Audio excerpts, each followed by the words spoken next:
À la Saint-Benoît, les intempéries compliquent les recherches pour tenter de retrouver le conducteur emporté par les eaux. Jeudi soir, trop de boue, des courants trop forts. Les recherches qui avaient repris ce matin ont dû s'arrêter avant midi. Les proches de Pascal, eux, restent mobilisés. Christian Bonardel. Le niveau de l'eau a baissé ce matin au radier de Bras-Madeleine. Quelques automobilistes se risquent à le franchir alors que la barrière est encore en place.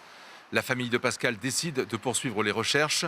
Ils sont une quinzaine, comme Yannick, à tout tenter pour le retrouver. Je marche un peu le bord et puis là, côté je vois bien passer un peu dans le milieu. Je passe pour voir s'il n'y a pas de dessous, sur les rochers dessous.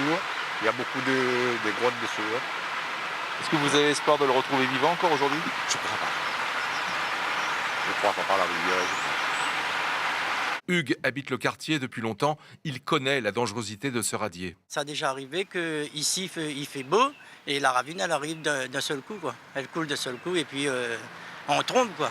Est-ce qu'il y a beaucoup de gens qui tentent de franchir malgré tout ce radier? Assez souvent, oui. Assez souvent, ils enlèvent les barrières et puis ils passent. Il y a 2 jours, il était impossible à aucun véhicule de tenter la traversée. Quand les jeunes ont traversé, le débit était tellement fort que même avec un tracteur, on ne pouvait pas traverser. Donc c'était vous à l'échec? D'avance, oui.